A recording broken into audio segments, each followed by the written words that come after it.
what was your knowledge of the moment they became Kool in the Gang? I know there were various other groups, but I mean, what were your opinions? Were you aware of them from their first self-titled record? Those Oh their yeah. first. So, what was your opinion of like? What did you think? Were they just like, oh, they from Jersey or da da No, da? no, Let's I make lunch money. Like, no, I thought they were awesome because we used to, carry the boom boxes then, and a friend of mine, Curtis, he would always have his boom box, and we would listen to Kool and the Gang stuff walking to school. And sometime I go to his house, and I remember, I forget what album it was. I think it was the Ice Block, Kool and the Gang. It was like a oh, Kool in block the of Gang. The ice. Message. Yeah, the message. Yeah. Yeah. And so I got into what they were talking about because remember we were growing up in the civil rights.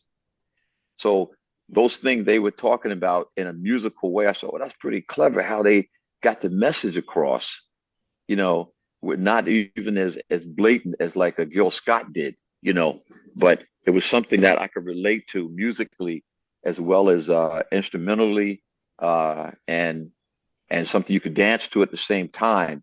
And so that was always a magnet. And if you look at all the groups back then, from James Brown to I'm Black and I'm Proud, anything that anybody was doing, Marvin, Mm-hmm. it was the social consciousness while we were growing up that implemented music that showed instrumentation and all these great guys playing this stuff. And then, like I said, with my uncle dropping jazz music off, I realized that they were telling the same story growing up. So it was reaching and pulling me in all of these different directions. But I thought that Kool and them were great.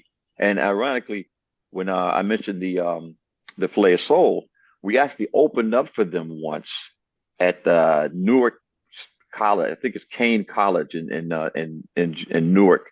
And I tried to get backstage to meet them. This was years before I became a member, and some security guy wouldn't let me come back to meet them. But I wanted to talk to them about what they were doing because I liked it very much. Oh, Wow, okay.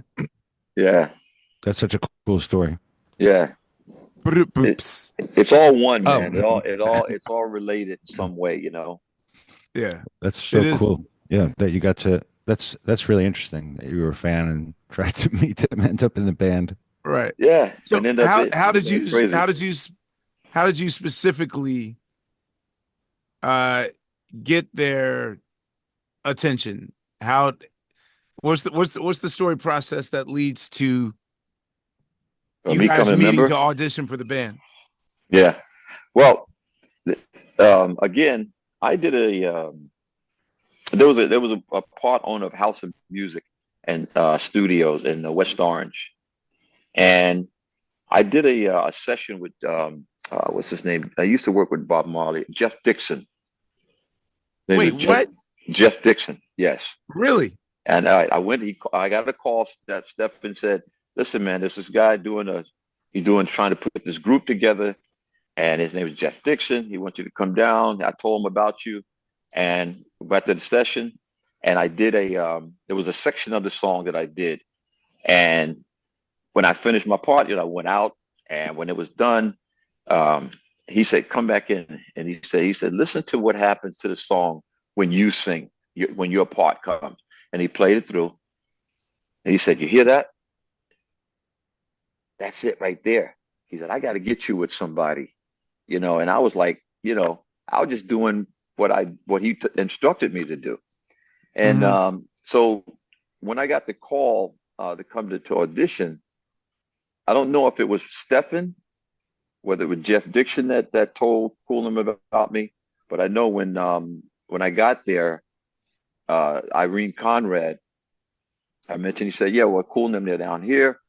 And I went in and I met Khalees. And the thing for me, I really wanted to meet DT and Spike for some reason. I don't know, because DT was always like the cooler dress guy, Mm-hmm. and he played a great horn, and Spike played the trumpet, and I seemed like Spike Mickens. Mm-hmm. yes, Spike Mickey. He had this just jazzy thing about him that was cool, and he had a Widow's Peak kind of cut, man. Yeah. He was just like a attractive kind of aura that they had. So And you really knew these cats.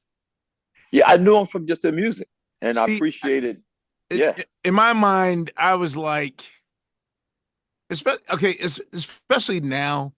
I mean, Hmm. I'm Gen X, Yeah. and there's some Gen Zs and Gen Alphas after Z's Alphas Right. that this is pretty much like started with millennials, but also with Gen Z and with Gen Alpha, where it's just like a kind of blatant, sort of purposeful, uh, indifference, or just basically like I don't care. It's weird. Like I wouldn't think just because how brash hip hoppers act now Hmm. that I wouldn't think that like I thought, oh, he's probably a new guy in a group and don't even know who Uh, like like who Mickens is or who right. Right. like, oh, some old guys want me to sing in their group and that. No, I never thought that. And if you and you know, Quest back then, like the albums, they had the liner notes. They told you who guys were, so you would sit Yeah. there. You didn't have a cell phone or anything, so you would go through the album and you're listening to it and you're finding out, oh, this guy played that. Oh, I didn't know, and I didn't even know DT played the flute.